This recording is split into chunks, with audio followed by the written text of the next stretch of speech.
Bonjour Yael, Bonjour Christophe. enchanté de t'avoir aujourd'hui dans cette conversation. Alors toi Yael, tu es aujourd'hui sur Yin Yang Voice pour parler l'intégration d'un masculin de manière plus paisible et plus intégrée, on va dire. Et tu as pu explorer ce masculin à travers des cercles féminins. Tu vas nous en parler. Et on va pouvoir approfondir cette intégration. Je te laisse te présenter dans un premier temps rapidement et on va approfondir ensuite notre sujet. Alors, dans la dimension, on va dire professionnelle, je suis, en tout cas, j'accompagne dans la voie des rêves comme analyste de rêve. Je Mhm. suis autrice. J'ai été éditée chez différentes maisons d'édition et j'ai écrit quelques livres et oracles. Et puis, j'accompagne aussi dans une dimension plus d'accompagnement holistique autour du corps, autour de la vibration, autour des plantes, de la naturopathie. Voilà, à travers aussi des rituels, des rencontres. Ok. Et donc, tu as fait à une époque, et on en reparlera tout à l'heure, tu as mené des cercles de femmes pendant quelques années, c'est ça?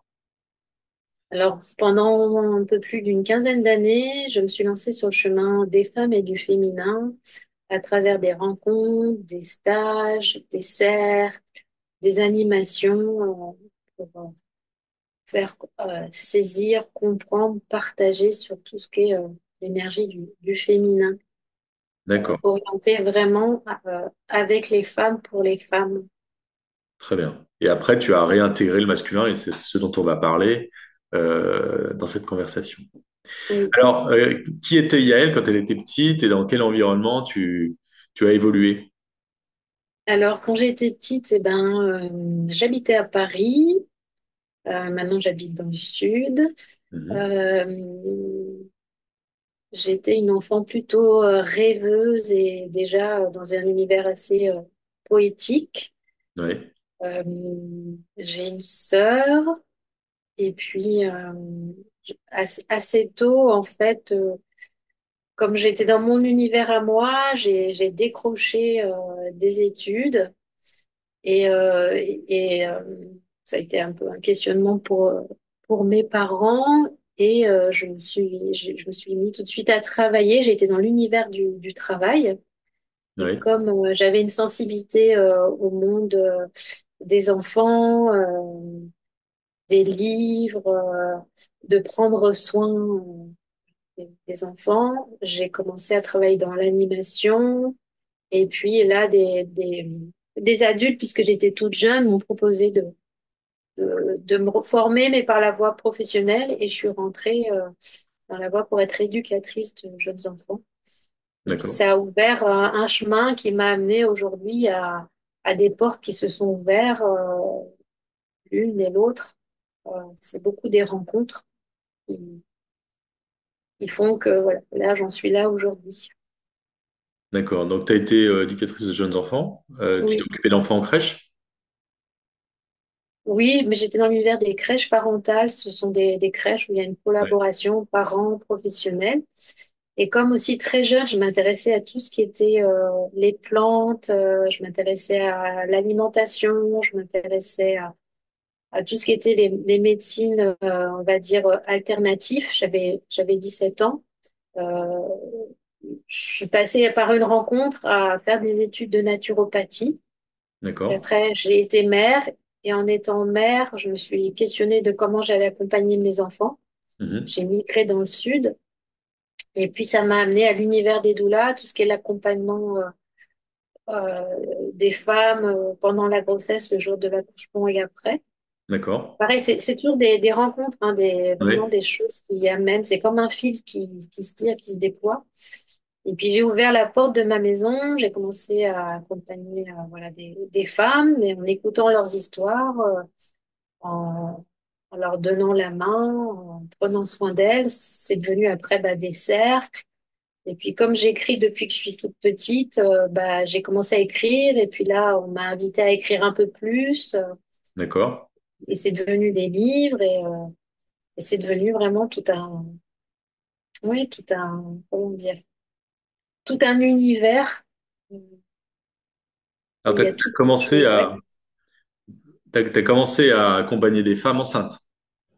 Au début, ça a commencé comme ça, voilà, sur la parentalité, sur la grossesse, sur aussi, comme j'avais ces outils de naturopathie, sur l'alimentation, sur l'hygiène de vie, sur le prendre soin de soi. D'accord. Et dans ce prendre soin de soi, ça s'est mis à grandir finalement au début ce qui peut être naturel, ou en tout cas dans l'idée, je prends soin de mon corps, je prends soin de ma santé. C'est devenu de plus en plus grand sur je prends soin de moi, mais plus grandement, c'est-à-dire dans mon psychisme, dans qui je suis, dans ma relation au monde, dans, dans une dimension plus spirituelle. D'accord. T'as d'abord commencé sur l'accompagnement des femmes pour, Mm, donc dans leur grossesse et petit à petit, t'as élargi en mm, définitive mm.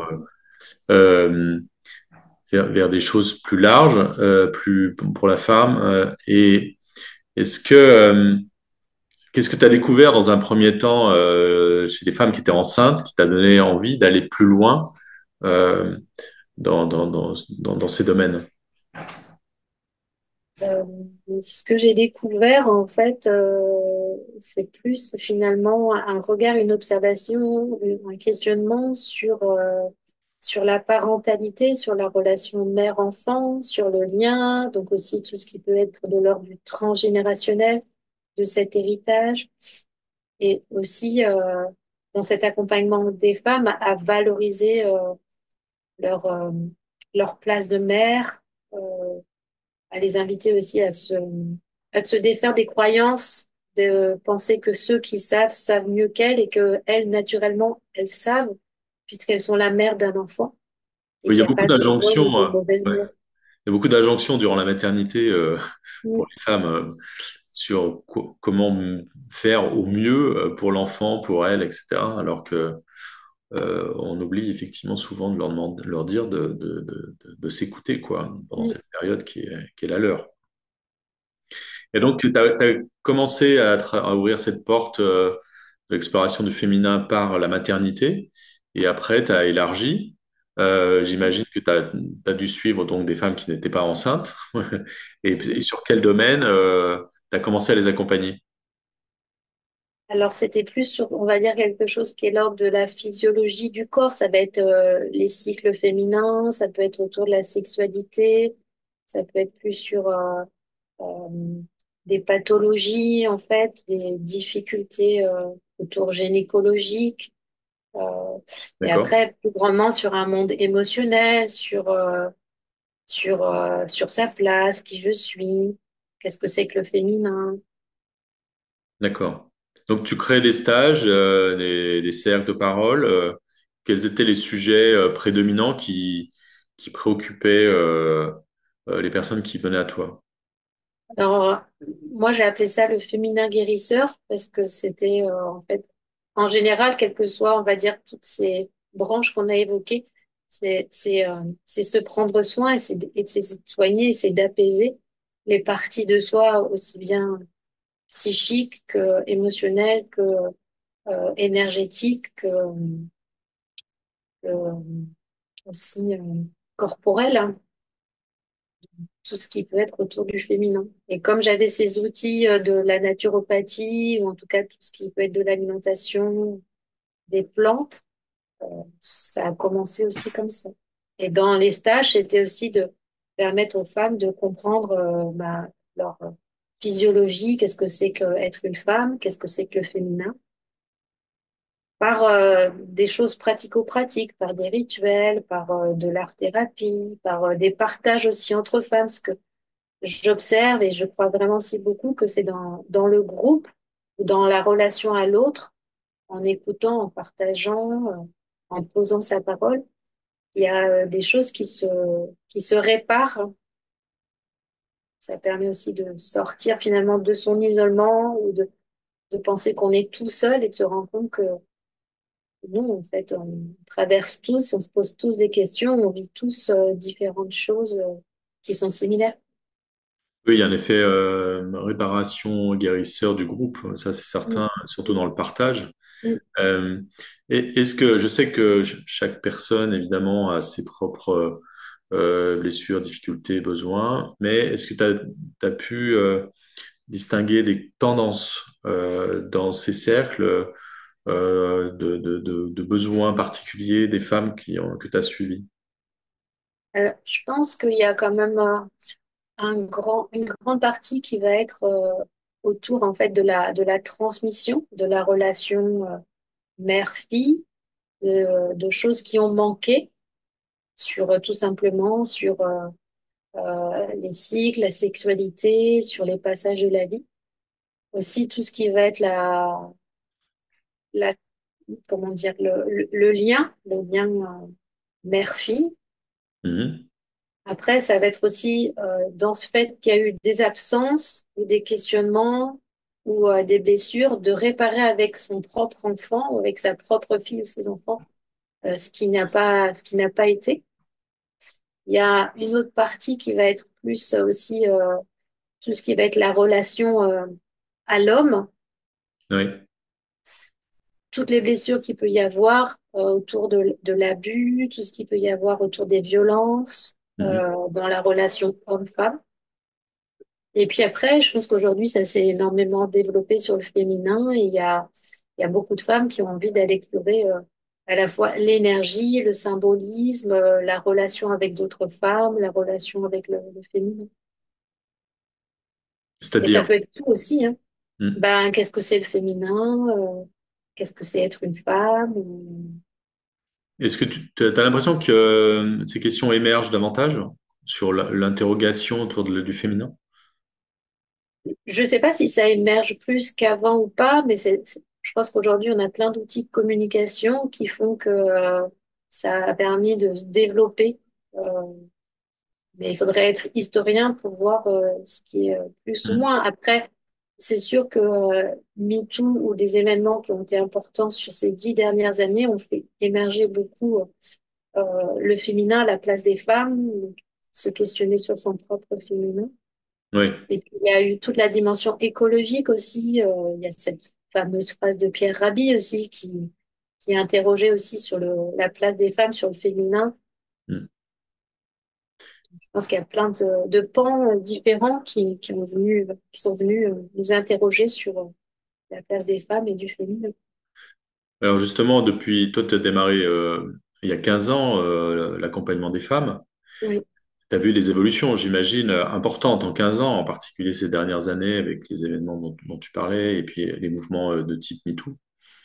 Euh, Ça correspond à quoi, d'après toi? C'est en dehors du fait que maintenant on communique plus facilement et donc et puis il y a des événements qui galvanisent un peu ces interrogations. Qu'est-ce que tu as vu comme évolution sur ces 15 ans?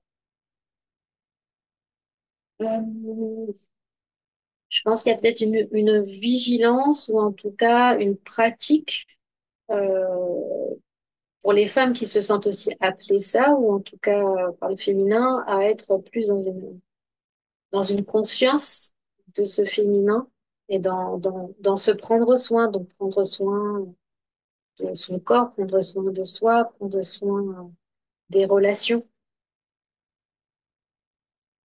Euh, Est-ce que avec la montée de l'individualisme, parce qu'on voit aussi ça globalement hein, sur ces dernières années, est-ce qu'il n'y a pas un retour à soi par l'individualisme et d'une certaine manière un évitement de la relation à l'autre, alors que normalement il faudrait revenir dans le lien pour pouvoir, comme tu disais, au sein de groupes, se réparer.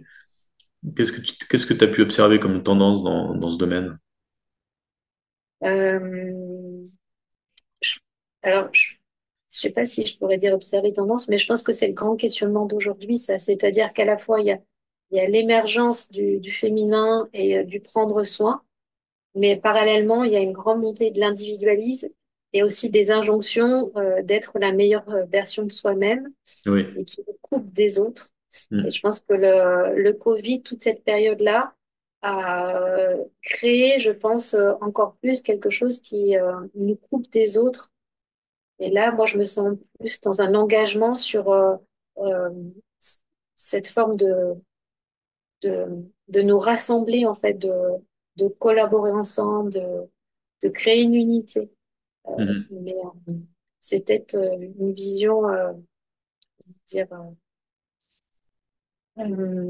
utopique, parce que notre monde, de plus en plus, nous sépare les uns des autres. Ouais. Et pas que féminin, masculin, je pense que c'est... Oui, c'est tout genre confondu, enfin tout. oui, oui, oui, oui. Puisqu'on voit bien dans tout ce qu'on traverse là, collectivement, politiquement, il y a quelque chose qui vient faire en sorte que l'autre est mauvais, ou en tout cas, il y a une crainte de ce qui est différent. Mm. Et c'est là où il y a réintégré du féminin, en tout cas un féminin positif qui amène à la relation.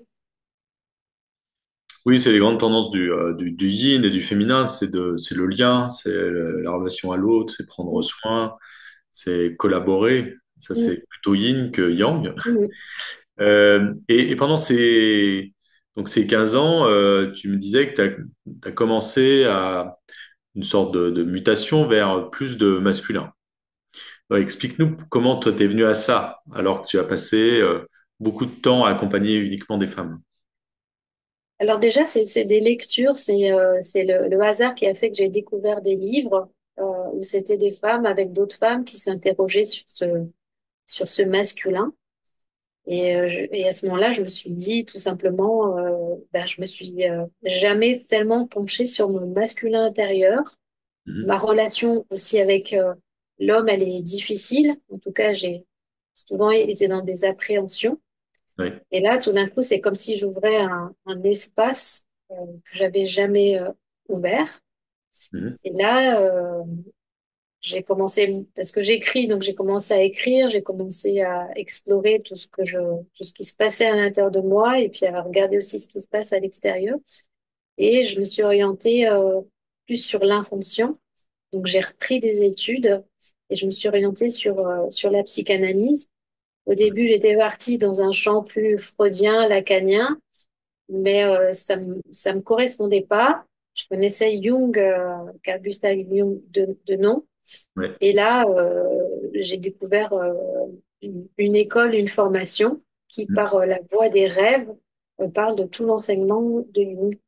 Et quand Oui. on apprend aussi cet apprentissage et ce métier et ces outils, on démarre soi-même aussi une analyse des rêves.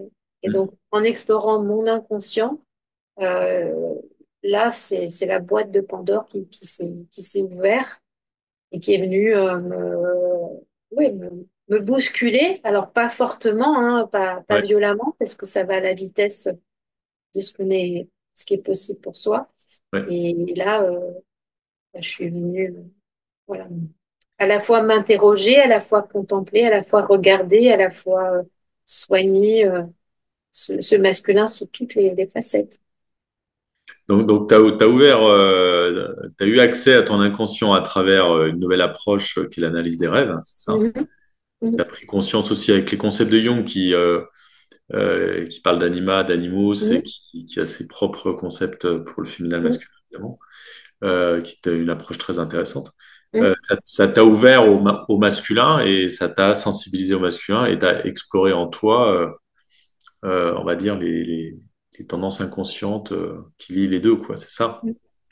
Bah, à la fois le masculin, en fait, tout ce qui va être dans l'inconscient familial, l'inconscient collectif, mon propre masculin, le masculin dans la relation, alors pas que avec l'homme, avec tout ce qui a une couleur du masculin, et puis après ma relation aussi avec l'homme.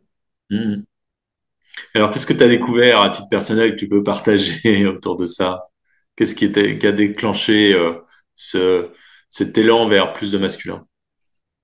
Euh, alors je pense que collectivement et familialement, il y a quand même une grande blessure du masculin sur le féminin, parce Mhm. qu'on a une vision d'un masculin qui est dominant, violent, Mhm. parce qu'on a hérité de ce modèle-là.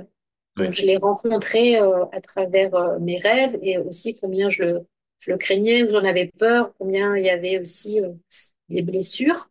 Mhm. Petit à petit, dans les rêves, ça m'a amené aussi à soigner ce féminin blessé par ce masculin et à aller rencontrer un autre masculin, on pourrait dire guérisseur. Oui, Donc ça a apaisé pour moi mon masculin et la relation à l'homme, en tout cas le masculin aussi à l'extérieur, toute forme qui porte cette couleur, cette énergie. Et puis, je parle un peu de film, mais comme si. Euh, Ça m'a donné aussi envie de le transmettre oui, aux femmes et au féminin, de rencontrer un autre masculin. Et donc après, je suis passée par une phase d'écriture pour d'accord. concevoir un livre. Et là, j'ai un oracle qui va sortir. Et puis, je suis en train d'écrire un autre livre aussi sur le sujet. Et Pour dans moi, c'est vraiment de sortir de la peur de ce masculin, puisque je le- connaissais qu'une vision du masculin. J'avais Mm, pas rencontré aussi l'autre dimension d'un masculin. Moi, je dis un roi de cœur, ou en tout cas masculin positif, mm, puisqu'il y a un héritage, un masculin violent, blessant. Alors, c'est pas que des violences physiques, sexuelles, hein, ça peut être aussi des violences, je veux dire, psychologique. psychologiques, ou en tout cas toute forme d'un masculin qui est très contrôlant. Oui, Donc, on va le rencontrer hein, dans le cadre du travail, dans une relation, avec une difficulté juste à parler, à prendre sa place, ou à lancer une initiative, ou à douter de soi. mm, mm. Donc, Oui, c'est c'est, aussi bien chez voilà. la femme que chez l'homme d'ailleurs. On peut avoir Oui, oui, oui, oui, oui, oui, oui, masculin, oui. alors négatif ou agressif, on va dire Alors, aussi. dans la mise de rêve, nous, on appelle ça en inflation, en déflation. C'est-à-dire, en inflation, il va être comme s'il était yang, yang, yang plus. C'est-à-dire, il Oui, va être très dominant, très contrôlant, très exigeant, très moi, moi. mm, En déflation, il va être très en absent. Il va avoir du mal à faire, à agir. Et il y a un équilibre à trouver. oui, On parlait du féminin qui est dans l'accueil, le masculin, il nous donne aussi l'impulsion, l'énergie d'être actif, de faire, de parler. et dans les rêves, comment ça se manifeste? Si tu peux nous donner quelques... Alors, c'est difficile de faire des généralités parce que je Ouais, pense que chaque rêveuse et chaque rêveur va avoir ses symboles. ouais, Euh, Par exemple, si c'est mon cas, je me suis rendu compte à travers soit la figure vraiment d'un homme qui peut être un homme connu et qu'on connaît comme un prédateur ou comme un homme agresseur que je vais rencontrer dans les rêves, mhm, soit même dans une relation avec une femme où cette femme, elle va avoir une énergie comme ça aussi très, très contrôlante, très dominatrice, très violente. Après, ouais, c'est difficile de faire des généralités en fait parce qu'on a vraiment tous est-ce comme qu'il y a une des forme symboles d'unité. particuliers qui, en dehors des figures humaines, est-ce qu'il y a des symboles particuliers qui émergent dans les rêves qui montrent la présence d'un masculin trop fort ou d'un féminin trop fort? Ouais, c'est difficile quand même de faire une généralité Ouais, parce que chaque personne, elle a vraiment euh, ses son symboles qui vont référentiel. être en lien avec son histoire. Mm. Après, c'est sûr qu'on a des caricatures dans la société qui sont, rien que dans les faits qu'on vit là, tous à travers les médias, on va pouvoir identifier si on a, je sais pas, un acteur là actuellement qui est accusé d'agression, un homme politique ou tout Ouais. ce qui se passe. Oui, ça réémerge dans les rêves, si tu veux. On va chercher Ouais, ouais. dans la réalité, dans notre actualité, des choses qu'on ramène dans nos rêves, et c'est le fait qu'on ramène dans nos rêves qui montre Mm, qu'on est mm, sensibilisé au sujet, c'est ça? mm. Ou ça peut être quelqu'un aussi de notre famille, hein, pas forcément un homme, Oui. ça peut être une femme, ou dans nos relations qu'on va pouvoir identifier avec un masculin très fort ou un masculin très absent. Après, il peut y avoir aussi des scènes, juste des scènes d'action, où on est dans un certain mouvement, un certain décor. Oui. Et alors, outre l'analyse des rêves, est-ce que tu continues les cercles et les groupes féminins et est-ce que maintenant, tu as une autre manière de traiter le sujet en ajoutant du travail sur le masculin? Alors, je continue à proposer des cercles de femmes. Mhm. J'essaye, oui, là, petit à petit, d'in- d'in- d'introduire ce masculin.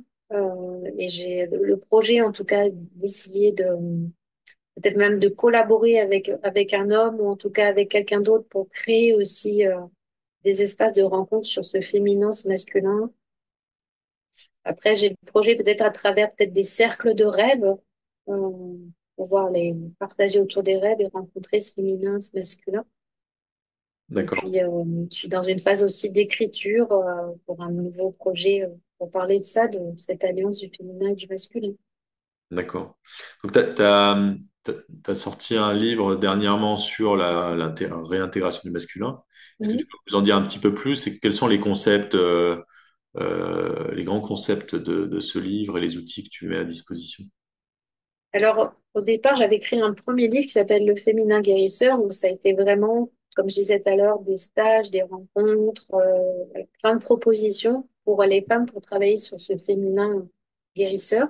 Dans ce livre, j'avais construit sous forme de 4 passages, 4 intentions, euh, avec à chaque fois des huiles essentielles, des rituels, des lettres hébraïques, du tarot, des réflexions, un peu de naturopathie.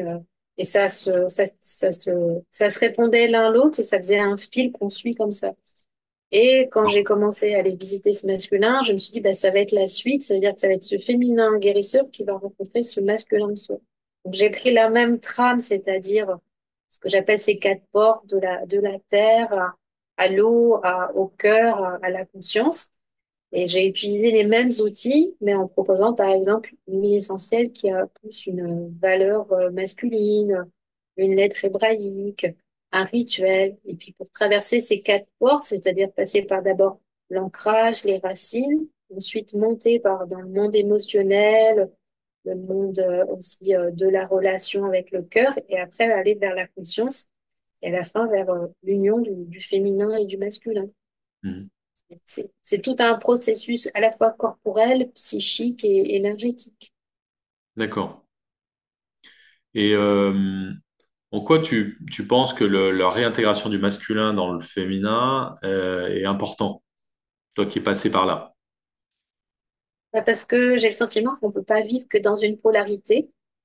Et Mhm. puis, on risque de s'enfermer soit dans un côté victimaire ou bourreau, dans un côté souffrance et plainte ou violence, et que l'un et l'autre sont riches et que si on rencontre ces deux énergies, pour soi-même, ça va nous permettre au contraire de grandir et de se développer. Mhm. Euh, Après, l'idée, c'est pas de se dire il faut que j'ai absolument un masculin comme ça et un féminin comme ça, puisqu'on a une nature peut-être qui feront qu'on aura peut-être un peu plus de féminin, un peu plus de masculin. Mais si on découvre, on laisse émerger cette dimension du cœur de chaque polarité, elle peut vraiment nous soutenir dans notre croissance, ou en tout cas dans notre place, ou dans notre individualité. D'accord. Et qu'est-ce que tu avais pu observer justement pendant ces 15 années où tu as accompagné des femmes? euh, Où se situait le masculin dans leur énergie et est-ce que tu avais justement identifié qu'il y avait des dysfonctionnements, on va dire, avec l'énergie masculine? Euh, C'était quoi les problématiques les plus fréquentes autour de ces sujets? Alors, soit il y a, par exemple, comme je disais, quelque chose qui est en déflation, c'est-à-dire tout simplement une femme qui, qui dit ou qui se rend compte que c'est difficile pour elle, par exemple, de créer un site internet, de communiquer, euh, d'aller sur les réseaux sociaux ou dans son travail, d'affirmer quelque chose, ou dans la relation avec son conjoint ou sa conjointe, d'exprimer ses besoins. Donc ça, c'est quand même une énergie du masculin qui est l'affirmation. Oui, Ou à l'inverse, ça peut être des femmes, alors il y a un moment donné aussi, conscientisent qu'elles sont très contrôlantes, qu'elles vont passer beaucoup par le mental ou le oui. rapport de force. Là, il y a aussi à soigner ce masculin qui peut être, comme je disais tout à l'heure, en inflation et de rencontrer un masculin qui peut être, oui, dans la pensée, l'élaboration, mais pas dans je contrôle tout, je sais tout, je veux tout, voilà. Moi. Ouais. Et t'as apporté quoi comme solution, ou tu vas apporter quoi comme solution dans les événements, les groupes que tu vas mettre en place pour réintégrer le masculin? Alors, j'aurais pas la prétention de dire que je vais apporter quelque chose. Euh, je serais plus dans cette idée d'un accompagnement, c'est-à-dire de faire des propositions, de laisser l'autre goûter, de laisser l'autre se laisser traverser par les différentes propositions. Et c'est la personne qui va faire sa maïeutique et qui va, à un moment donné, laisser l'alchimie se faire. Et dans la voie jungienne, il y a cette dimension de la transcendance. Donc, c'est la transcendance aussi qui nous accompagne. Donc, l'invitation, c'est de faire confiance à la vie, confiance en soi, et que les justes choses, elles vont se mettre à la bonne place. Hmm. Mais j'aurais pas la prétention de faire, mais plutôt voilà, d'offrir. D'accord. Et dans ce que tu as pu vivre dans les cercles féminins, est-ce que tu as pu, enfin, j'imagine tu as pu observer des difficultés en lien avec l'homme Mm. et le rapport à l'homme qui est aujourd'hui encore de plus en plus, on va dire, difficile, hein, puisque Mhm. on peut voir dans les actualités des événements qui montrent qu'il y a eu des abus de tout type. On en entend de plus en plus parler. Et on aura tendance à dire que le masculin peut être encore plus dangereux parce qu'on en parle encore plus. Euh, co- Qu'est-ce que tu pourrais proposer aux femmes qui sont dans cette disposition d'esprit ou cette énergie à avoir, et toi tu l'as vécu, l'homme comme dangereux, donc il peut faire peur, et le masculin, donc on associe le masculin à l'homme évidemment, dans un premier temps, et dire bah, tout ce qui est masculin est dangereux, ou tout ce qui est masculin, je le rejette. Et c'est pour ça que je viens vers plutôt du féminin, rencontrer mon féminin, explorer mon féminin pour me sentir plus forte avec mon féminin, pour être euh, moins vulnérable vis-à-vis du Mhm. masculin. Qu'est-ce que tu dirais aujourd'hui à des femmes vis-à-vis de cette peur du masculin par rapport à ce que toi tu as vécu? Alors, je pense qu'on est tous dans un héritage collectif, un inconscient collectif, qui font que depuis la nuit des temps, c'est créé comme des schémas, des archétypes, des histoires qu'on porte tous, qu'on retrouve dans l'histoire biblique, dans l'histoire mythologique, à travers plein de personnages. Et ça nous constitue. Et, euh, et se rendre compte qu'en fait, il y a à sortir de cet inconscient collectif, Hmm. c'est-à-dire cette image et ces représentations, que ce soit pour les hommes et pour les femmes, c'est-à-dire que les hommes de sortir du masculin violent et les femmes de la croyance de ce masculin violent. Après, l'inconscient collectif, il vient à chaque fois renouveler et nous remettre face à nos peurs et en même temps nous donner la solution pour détricoter toutes ces croyances. Mais comme elles sont très, très archaïques et qu'elles sont très, très, très profondes, c'est un long travail pour défaire, couper et laisser émerger, on va dire, d'autres énergies parce qu'elles sont dans l'inconscient.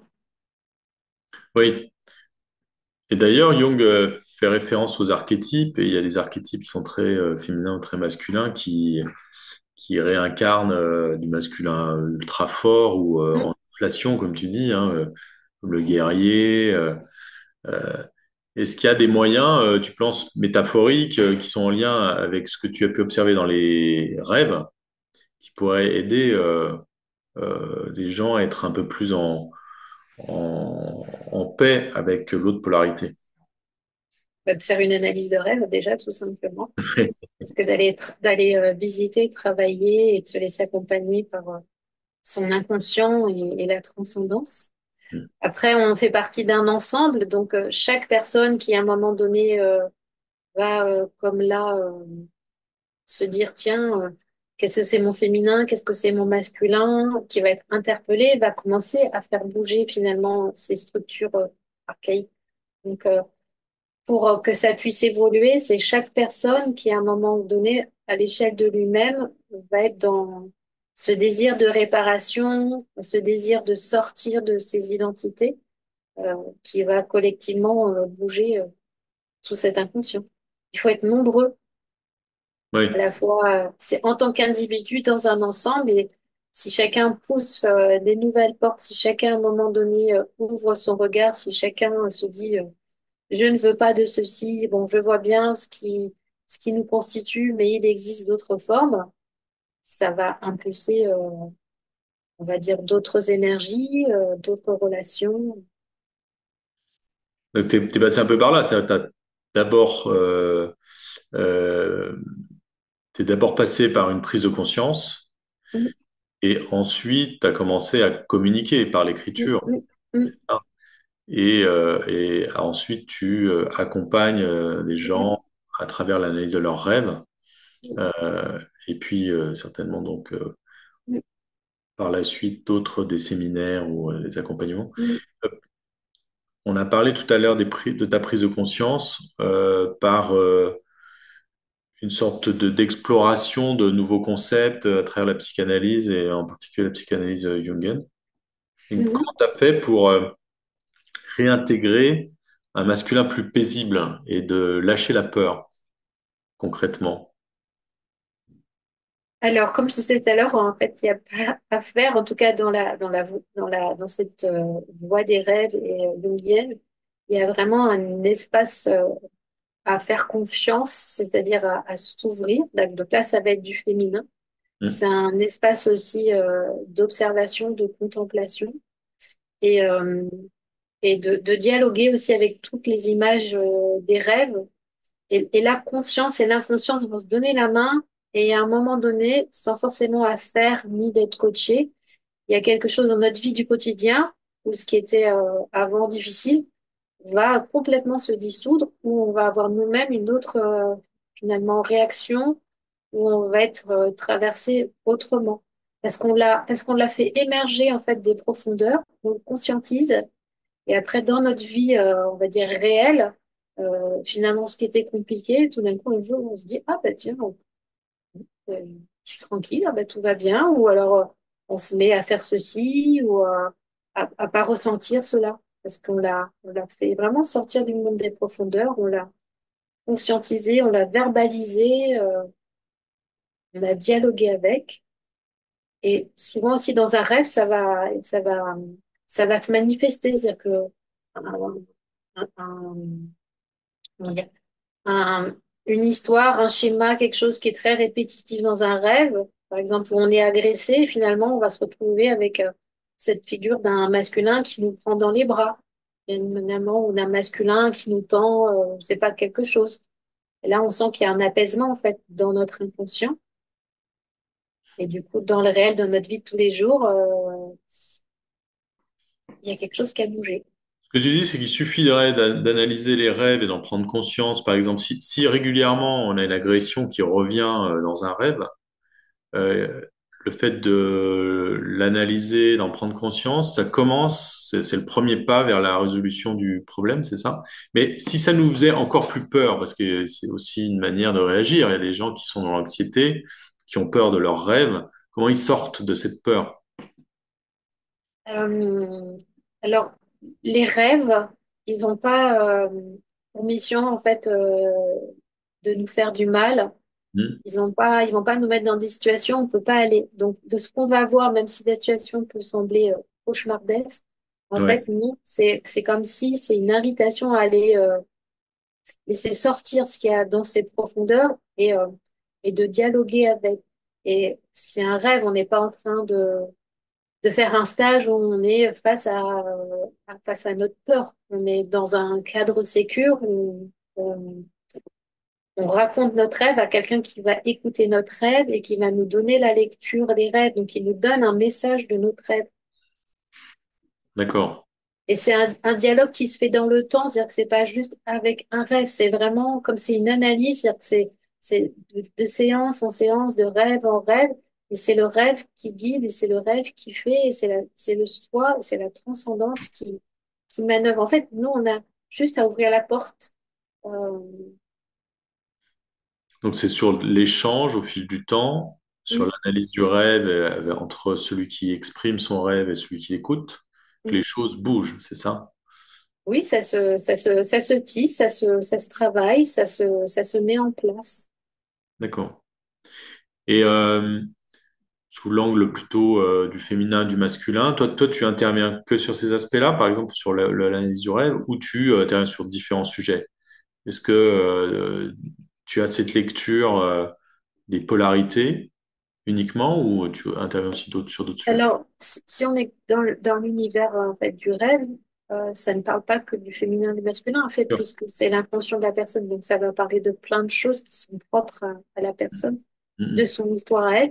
Ça va parler aussi de l'inconscient collectif. Donc, oui, il y a le féminin et le masculin, mais il va y avoir aussi tout le modèle familial, il va y avoir les modèles collectifs, il va y avoir aussi toutes les ombres, toutes les peurs, tout ceci qui a, qui a, qui a besoin, qui a envie de se manifester pour finalement nous accompagner à être nous-mêmes des faits de tous ces héritages. Mhm. En toi qui as fait ce travail, et ce travail que tu proposes aujourd'hui, euh, est-ce que tu as l'impression d'avoir bien réintégré un masculin paisible, déjà à ton niveau? Oui, j'en approche. Ouais. Et surtout, je pense que je sens que je sors de tout ce qui est de l'ordre de toutes les injonctions qu'on peut se donner, c'est-à-dire d'être ceci, de qu'est-ce que vont penser les autres, je devrais faire ceci, je devrais pas faire cela. C'est vraiment gagner une liberté d'être la personne et l'être qu'on est, avec, oui, des espaces qui peuvent être blessés, mais pas rattachés à ces espaces blessés, et de laisser finalement toute sa singularité comme un diamant. euh, Briller dans la lumière qu'il est de la personne que l'on est. Donc d'être vraiment pacifié, en paix et plus rattaché à tous ces modèles, toutes ces formes, toutes ces injonctions et vraiment oui, de goûter, de profiter, Et quel de lien tu fais avec le laisser la vie. masculin par rapport à tout Hmm. ça? Quel- Par quel- rapport au masculin, oui. En quoi et le ben d'être, masculin aide à arriver à cet état? ben, je pense que pour moi en tant que femme, c'est déjà là de pouvoir faire une vidéo avec toi, d'être dans une Ouais. capacité de m'exprimer, de continuer dans la valorisation, en tout cas l'expression de mon écriture, c'est d'accompagner, d'avoir confiance et de pas être en doute en me disant ah, c'est pas bien, qu'est-ce que vont penser les autres. Tu penses que c'est plutôt féminin? Euh, je sais pas si on pourrait vraiment qualifier, mais je pense qu'en tant que femme, je peux être habitée de cette énergie-là aussi, mais bon, D'accord. les hommes aussi, hein. Oui, oui, complètement, oui, oui. Mais c'est vrai que le féminin étant peu valorisé dans la dimension de l'expression, ou en tout cas de l'échange, c'est par un masculin apaisé que je vais pouvoir aussi laisser déployer tout ce féminin créatif, tout ce féminin sensible, et de Mhm. pas redouter qu'une forme un peu masculine vienne me dire mais non, t'es trop dans l'imagination, ou t'es trop ceci, ou Oui, c'est comme une forme de réintégration des deux, d'une mm, cohabitation des deux, du féminin, du masculin, du yin et yang, qui fait que tu peux faire avec plus de confiance des choses que tu n'aurais pas fait si tu avais refusé ces qualités que tu considérais comme masculines, mais qui étaient plutôt peut-être des défauts au départ, oui, enfin pressentis comme des défauts, ou des choses un peu alignées avec toi. mm. C'est ça un peu? Oui, en fait, par exemple, je pensais comme exemple, euh, euh, il y a, il y a, il y a quelques années, si je me retrouvais devant quelqu'un qui a une pensée très scientifique, qui est très affirmée, euh, qui va rentrer comme ça tout de suite dans l'espace, Mm. si à un moment donné, je commence à douter de moi-même parce que j'ai pas un esprit scientifique, je vais penser que l'autre, il a raison Ouais, je vais me taire et je vais être même corporellement dans une forme de recul. Ce ouais. que j'observe aujourd'hui, c'est que je peux avoir un doute, mais je ne m'efface plus, ou finalement, je reste très tranquille finalement à un masculin qui est très dans l'affirmation Mm, et, euh, et je m'accroche pas à ça, c'est-à-dire que c'est comme un nuage, c'est là, ça fait un nuage noir, mais je l'attrape pas et je le laisse passer. mm. Et je me dis, oui, peut-être, je n'ai pas forcément la réponse scientifique, peut-être je suis sensible, mais ça ne me retire en rien dans ce que je ressens, dans ce que je pense, dans ce qui me traverse. Oui, d'une certaine manière, tu n'as plus peur de ce masculin un peu enflé Oui, c'est ça. et, et qui peut paraître agressif parce que tu l'as pas intégré comme quelque chose, tu l'intégrais pas comme quelque chose qui fait partie de la vie, mais plutôt quelque chose que tu voulais repousser. Donc, Mm, tu es un peu en conflit avec ce masculin enflé, quoi. mm. Et donc, tu as réintégré un masculin plus paisible, et ce qui te permet de laisser passer des masculins un peu enflés, que ce soit d'ailleurs chez les hommes ou chez les femmes. Hein. C'est pas une Oui, histoire. oui, oui, oui, oui, oui, c'est On retrouve souvent d'ailleurs beaucoup de yang chez certaines femmes. Euh, et, euh, donc aujourd'hui, tu te sens plus paisible par rapport à tout ça? oui. Est-ce qu'il y a encore des étapes que tu aimerais passer par rapport à ce masculin et c'est quoi le travail qui resterait à faire pour toi, mais aussi peut-être pour d'autres que tu peux observer? Bah, c'est de continuer sur, pour moi, c'est vraiment l'union du féminin, du masculin. C'est vraiment, c'est ce mariage-là, en fait, qui m'appelle aujourd'hui et je sens qu'il se dessine, en fait. C'est l'union, en fait, l'alliance de Mm, ces deux polarités. Puisque je l'ai rencontré et qui s'apaise euh, et que j'ai bien développé ce féminin, c'est que l'un et l'autre se mettent au service, finalement, de soi ou du collectif pour engendrer ou créer voilà, un monde en paix. Et je pense mm. que c'est ça notre futur, c'est-à-dire de sortir de ce qu'on peut voir aujourd'hui. C'est quand même un masculin très violent en inflation, ou alors après, ça peut être aussi un féminin qui peut être lui-même aussi en inflation, ou en tout cas qui peut être trop, et qu'il y a un équilibre, comme l'équilibre du yin et du yang. Exactement, exactement. Et alors, tu as travaillé avec beaucoup de femmes. Et est-ce que tu commences à travailler avec des hommes et est-ce que tu as pu observer des choses en miroir chez les hommes? Alors, pour l'instant, non, j'ai pas encore rencontré beaucoup d'hommes, Mm, en tout cas dans une dimension thérapeutique ou dans une dimension de stage.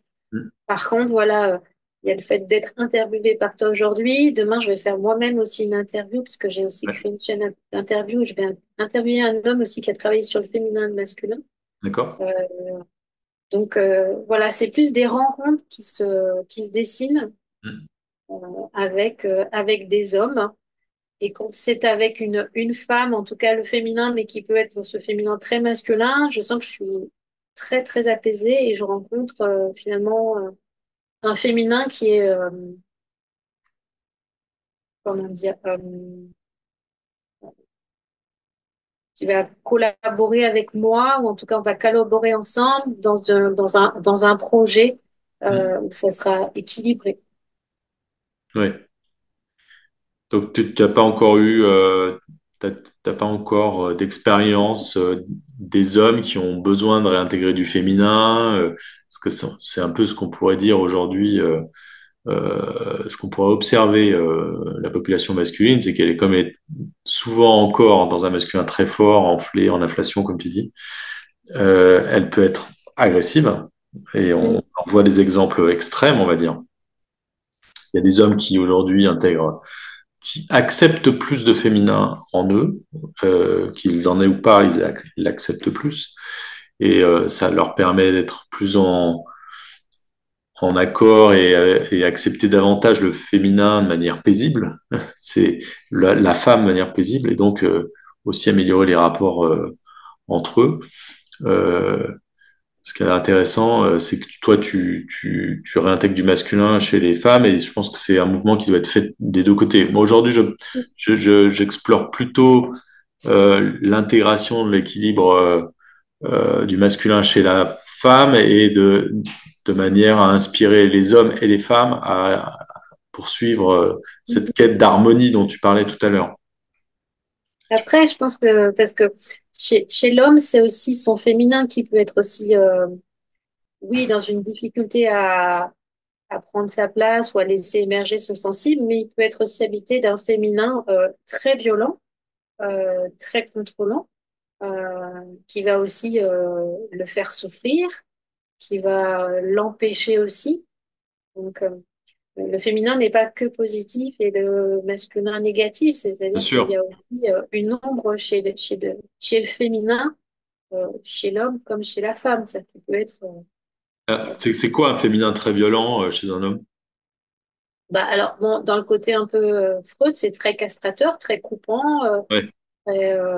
très, dans un côté très maternant, mais très étouffant. Mm. Euh, Ça peut être aussi quelque chose de très maternant, mais euh, tellement maternant qui peut être aussi trop sucré ou en tout cas trop empêchant ce masculin de, en tout cas par exemple pour un garçon, en tout cas de d'aller de l'avant. Ça peut être aussi un féminin qui peut être aussi très abandonnique, donc chez un homme aussi qui a été abandonné par du féminin et qui est en recherche d'un féminin. Mm.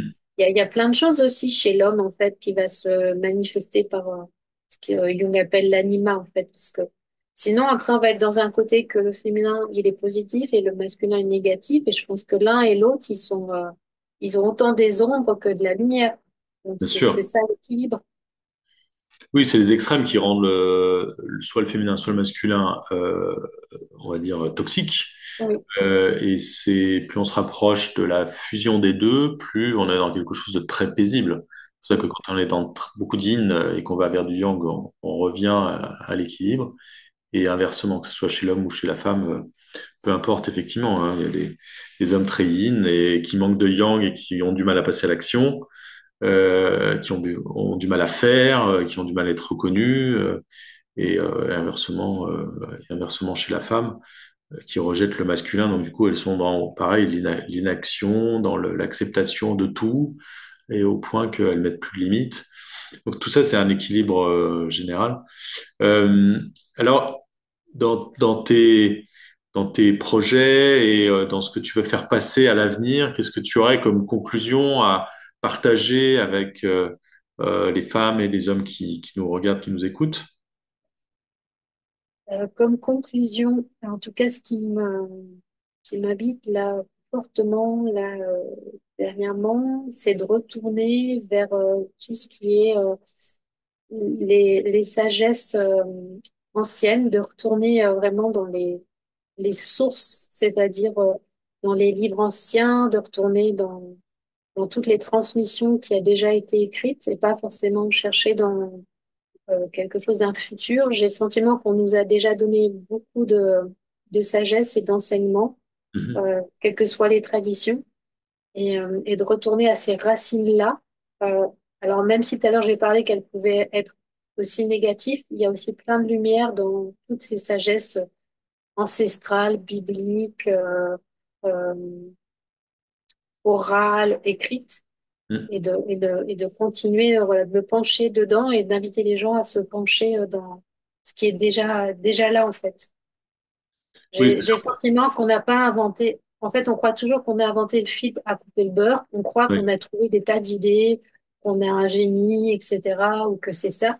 Et en fait, on se rend compte que il y a longtemps, longtemps, en fait, déjà, des personnes, des hommes et des femmes ont déjà pensé ceci, ont déjà senti ceci, ont déjà eu cette inspiration-là. Je relis le livre de Etty Elstoun, Une vie bouleversée.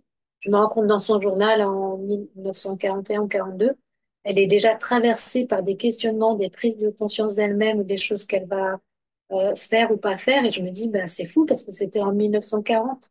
Oui. Là, j'ai lu un autre livre aussi qui parle des sagesses amérindiennes. Je me dis, mais en fait, ils avaient déjà finalement observé, compris, et finalement, tout nous est déjà donné. Donc, ayons la sagesse de nous pencher sur ces sagesses-là, que Mhm. de penser que, en fait, finalement, c'est nous qui avons créé ceci, en fait. Oui, l'idée, c'est pas de remettre tout en question aujourd'hui parce qu'on est dans le présent et on veut réinventer son présent et ses relations aux hommes, aux femmes, etc. Et plutôt et revenir à d'autres sagesses pour éviter le conditionnement actuel, quoi. C'est un peu le sens de ce que tu dis. Bah, c'est pas tant transformer le présent, c'est-à-dire qu'on nous a en fait, on a déjà des choses qui nous sont là, qui peuvent nous permettre dans notre présent, finalement, de continuer de grandir et de nous développer et d'aller vers une humanité pacifiée et apaisée. Mhm. Donc, prenons le temps finalement d'aller dans ces livres ou d'écouter des gens ou de retourner à ces sources, puisque la source est déjà là, que d'imaginer que nous avons la source.